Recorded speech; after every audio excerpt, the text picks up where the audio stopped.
தமிழ் ஜனம் குடும்பத்தினருக்கு வணக்கம். நம்ம நாட்டில் இருக்கக்கூடிய பல பேருக்கு ஒரு கருத்து உண்டு. என்ன அப்படின்னு சொன்னா, இந்தியா ஒன்றும் அவ்வளவு பெரிய நாடு கிடையாதுங்க அப்படிங்கிற ஒரு ஒரு தாழ்வு மனப்பான்மை இருக்கு.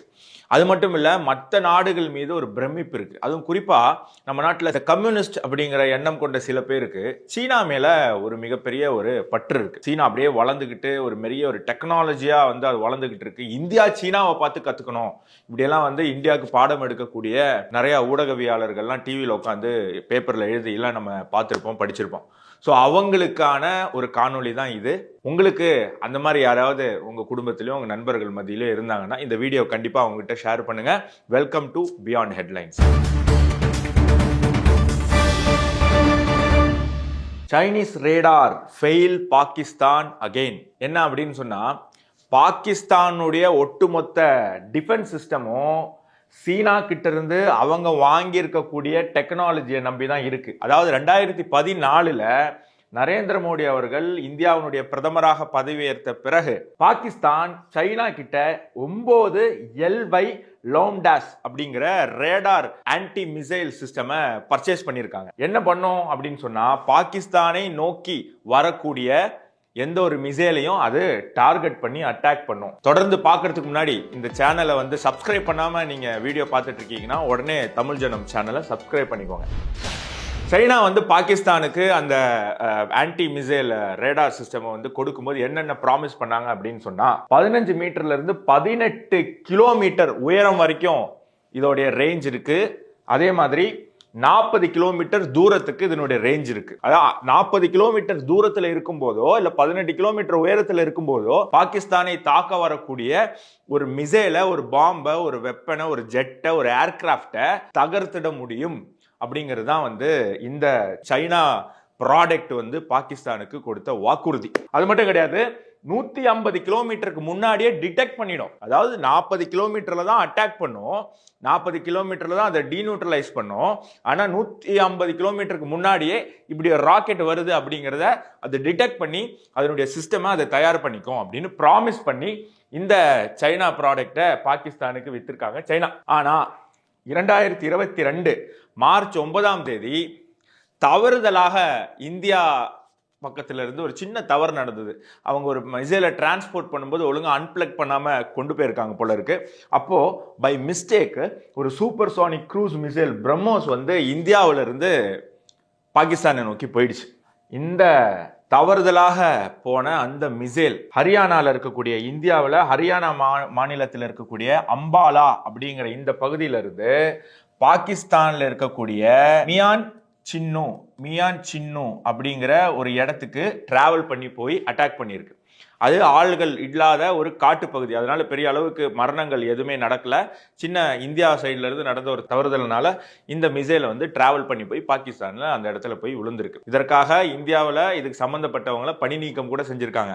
அந்த அளவுக்கு ஒரு தர்மத்தை கடைபிடிக்கக்கூடிய தேசம் நமது இந்தியா அப்படிங்கிறத நீங்க புரிஞ்சுக்கணும், பெருமைப்படணும். அது ஒரு பக்கம் இருக்கட்டும்.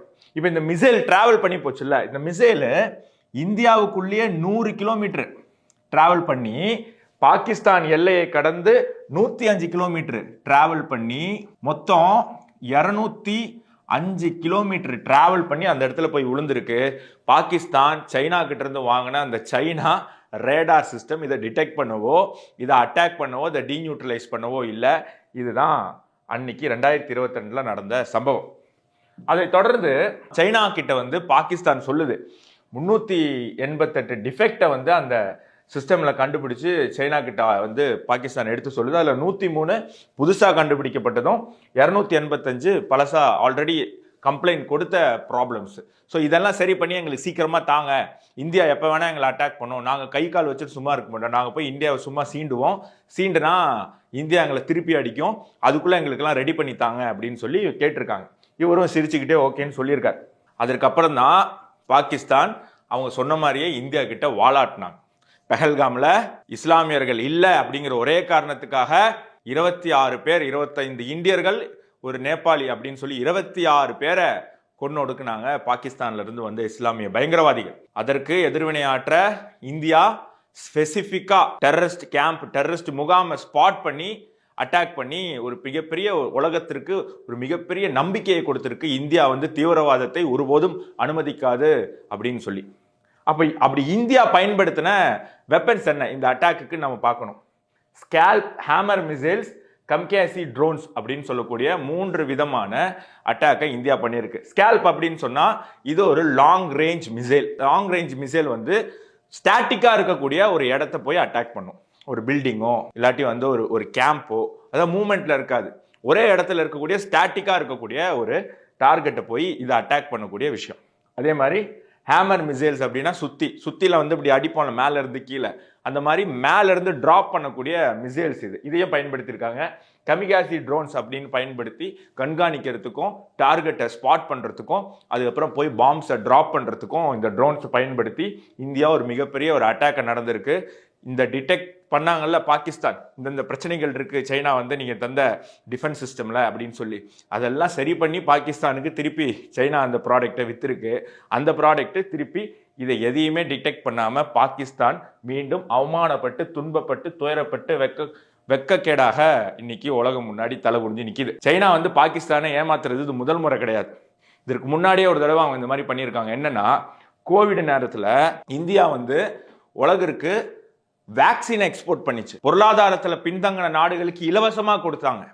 நம்ம பார்த்துருப்போம், ஒரு நாட்டுக்கு இந்தியா பிரதமர் மோடி போனப்போ அவர் காலில் விழுந்து அந்த நாட்டினுடைய முதல் குடிமகன் வந்து ஒரு ஆசீர்வாதம் வாங்குவார். கேட்டதுக்கு கோவிட் நேரத்தில் இந்தியா தான் எங்களை காப்பாற்றியது அப்படின்னு சொல்லியிருப்பாங்க. அந்த மாதிரி உலகிற்கும் பொருளாதாரத்தில் பின்தங்கின நாடுகளுக்கும் இந்தியா வந்து வேக்சினை எக்ஸ்போர்ட் பண்ணப்போ பாகிஸ்தான் வந்து போய் சைனா கிட்ட உதவி கேட்குறாங்க.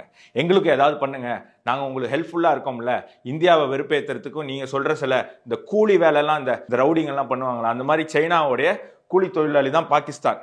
ஸோ நாங்கள் உங்களுக்கு அந்த மாதிரிலாம் ஹெல்ப் பண்ணுறோம்ல, நீங்கள் எங்களுக்கு எதாவது ஹெல்ப் பண்ணுங்கள், பிபிடி கிட்டெல்லாம் தாங்க அப்படின்னு கேட்டிருக்காங்க. இப்போ சைனா சொல்லியிருக்காங்க, எனக்கே பிபிடி கிட் இல்லை, நீ யார் கோமாளி, உனக்குலாம் தர முடியாதுன்னு சொன்னப்போ அட்லீஸ்ட் மாஸ்காவது தாங்க அப்படின்னு கெஞ்சி கேட்டதுக்கு கொஞ்சம் மாஸ்க் அனுப்பி வச்சுருக்காங்க. ஆனால் என்ன பண்ணாங்க, ஒரிஜினல் மாஸ்க் அனுப்பலை, ஆல்ரெடி சைனாவில் தயாரித்து வைத்திருந்த ஜெட்டி அண்டர்வேர் இருக்குல்ல, அந்த அண்டர்வேரை மாஸ்காக கன்வெர்ட் பண்ணி பாகிஸ்தானில் இருக்கிறவங்க நீ இதை மூக்கில் போட்டால் போதும் அப்படின்னு சொல்லி அமுச்சு கொடுத்துருக்காங்க. ஸோ சைனா வந்து பாகிஸ்தானை ஏமாத்துறது இது முதல் முறை அல்ல.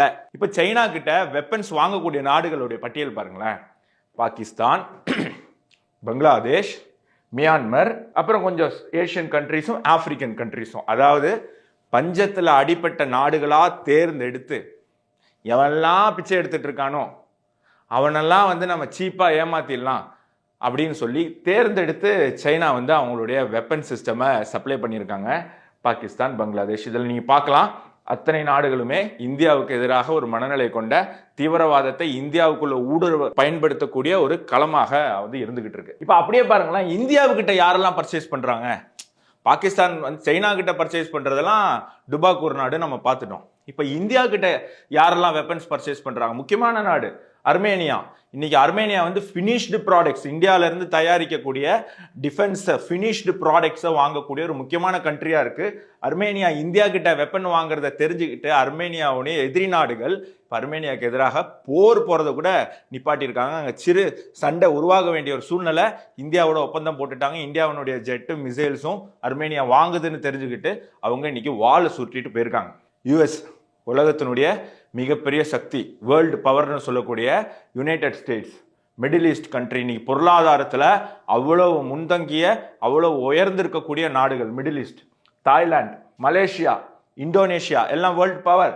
ஸ்ரீலங்கா நம்மளோட அண்டைய நாடு, Germany world power, Belgium world power, Turkey பாகிஸ்தானுக்கு உறுதுணையா இருக்குன்னு சொல்லப்படக்கூடிய டர்க்கி கூட இந்தியா கிட்ட இருந்து வாங்குது. Egypt, Oman, Israel, Kenya, Nigeria, இப்படி சொல்லிக்கிட்டே போகலாம். இட்டாலி, யுனைடெட் அரப்ஸ் எமிரேட்ஸ்னு, சவுதி அரேபியான்னு, இப்படி உலகத்தில் அறிவார்ந்த மக்கள் வாழக்கூடிய, வாழ்க்கை தரத்தை உயர்த்தி உயர்த்தி எடுத்துட்டு போகக்கூடிய ஒரு சமுதாயம் இருக்கக்கூடிய நாடுகள் எல்லாம் இந்தியாவிடமிருந்து வெப்பன்ஸ் பர்ச்சேஸ் பண்ணுது. அதாவது இப்ப இருக்கக்கூடிய மனித உறவுல இருந்து ரிவர்ஸ்ல போகக்கூடிய பாகிஸ்தான், பங்களாதேஷ் மாதிரி இருக்கக்கூடிய நாடுகள் எல்லாம் சைனா கிட்ட இருந்து வெப்பன்ஸை பர்ச்சேஸ் பண்ணுது. இப்போ இந்தியாவுடைய டிஃபென்ஸ் எக்ஸ்போர்ட் கிட்டத்தட்ட 23,622 கோடியில இருக்கு. 2025 கணக்குப்படி 23,622 கோடியில இருக்கு. இதுக்கு டார்கெட் பிக்ஸ் பண்ணியிருக்காங்க. 2029ல இந்தியா 50,000 கோடி டிஃபென்ஸ் எக்ஸ்போர்ட் பண்ணியிருக்கணும் அப்படின்னு சொல்லி இந்தியா டார்கெட் ஃபிக்ஸ் பண்ணி உலகத்தினுடைய ஒரு சூப்பர் பவராக மாறும் திசையை நோக்கி இந்தியா பயணித்து கொண்டிருக்கு அப்படிங்கிறத நீங்க பார்க்கணும். இப்போ இந்த பயணத்திற்கு இப்போ இந்த டிஃபென்ஸ் எக்ஸ்போர்ட்டை இன்க்ரீஸ் பண்ணணும்.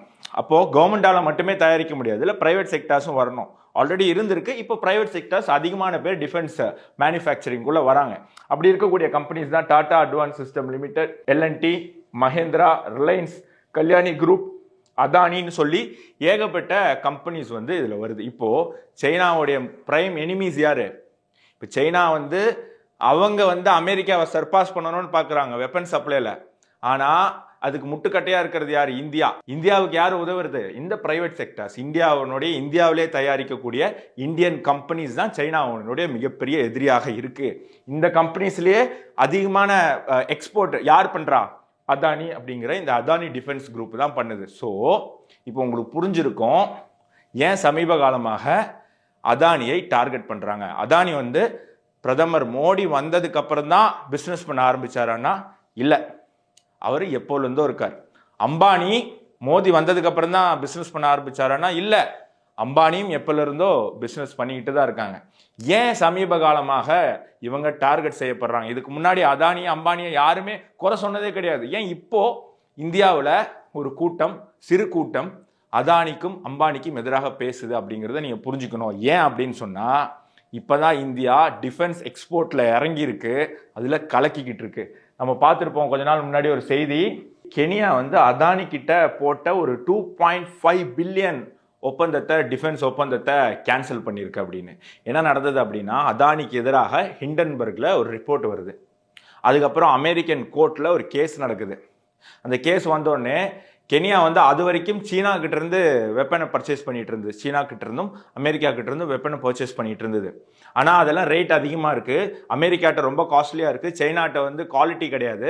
நாங்கள் ஒன்றும் பாகிஸ்தான் மடையர்கள் கிடையாது, ஒரு குவாலிட்டி இல்லாத பொருளை காசு கொடுத்து வாங்குறதுக்கு. அதனால எனக்கு தரமான பொருட்கள் தேவை, கம்மி விலையில தேவைன்னு அவங்க நாடி வந்தது அதானியை, இந்தியாவை. இப்போ அதானியும் அதை ஒத்துக்கிட்டாச்சு. ஒத்துக்கிட்டோடனே இந்த மாதிரி இஷ்யூ கிளம்புது. கெனியாவில் இருக்கக்கூடிய எதிர்கட்சி கிளர்ச்சி பண்ணுது, உள்நாட்டு போரை உருவாக்க முயற்சி பண்ணுது. அதை வைத்து நாடு வந்து துண்டாயிடுமோங்கிற பயத்தில் அந்த கவர்மெண்ட் வந்து இந்த டீலை கேன்சல் பண்ணுது. கேன்சல் பண்ணிட்டு உடனே என்ன பண்றாங்க? திருப்பி அமெரிக்கா கிட்டையும் சைனா கிட்டையும் அந்த பழைய அக்ரிமெண்ட்டை கண்டினியூ பண்றாங்க. கோர்ட்ல, அமெரிக்கன் கோர்ட்ல கேஸ் நடக்குது. அதானி மேல குற்றமே இல்லை அப்படின்னு சொல்றாங்க. எல்லாம் மூடி மறைஞ்சாச்சு. அந்த விஷயத்தை எல்லாருமே மறந்துட்டாங்க. Modi's Achhe Din for Adani model exported to Kenya. A court has stayed Adani Group's bid to run an airport in Kenya. இங்க பாருங்க, சைனா வந்து இந்தியாவுக்கு எதிராக செயல்படுது. ஓகே, வேற வேற நாடு, போட்டி நாடு. CPIM, communist party of India, சீனா என்ன சொல்லுதோ அதை அப்படியே சொல்லக்கூடிய ஒரு மவுத் பீஸாக இந்தியாவில் இருந்துகிட்டே செயல்பட்டு இருக்கு இந்த CPIM அப்படிங்கக்கூடிய இந்த இயக்கம்.